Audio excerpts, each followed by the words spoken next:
reer marko waxay noola muuqataa ama eeba noqotaba meel la iloobay.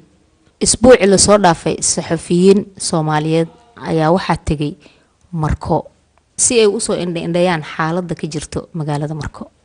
Haddii aad rabto inaad meel tagto oo indhayn iyo jawiga waxa uu yahay inaad ogaato, waxa wanaagsan dadka meesha degan deegaanka ah in aad wareysato ama aad la hadasho ama aad ogaato. Saxafiyiinta meesha tagana wixii hore wax ka duwan ayayba u tageenbo.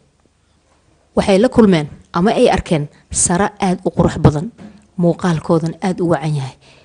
waxaa se wanaagsan meesha muuqaalkeeda uu wacan yahay dadkuna inuu wacnaado ama uu wanaagsanaado. saxafiyiintu waxay la kulmeen markay tageen xayawaanaad sida dameero, dooro, waxyaabo badan ay dadka meesha jooga ay dhaqan jireen.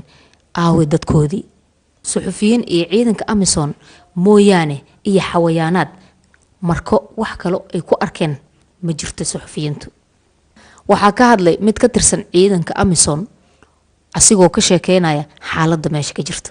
And that is in particular claims by Al-Shabaab that they are in control of Marka.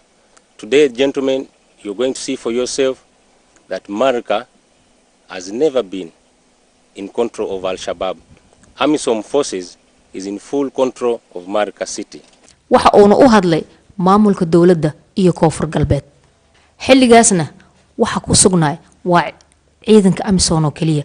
aaway biliiska, aaway militariga, aaway ciidanka dawladda.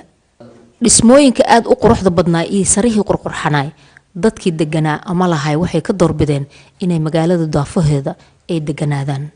taasina waxay ku tusaysaa nabadgelyo la'aan inay uga tageen guryahoodii quruxda badnaa.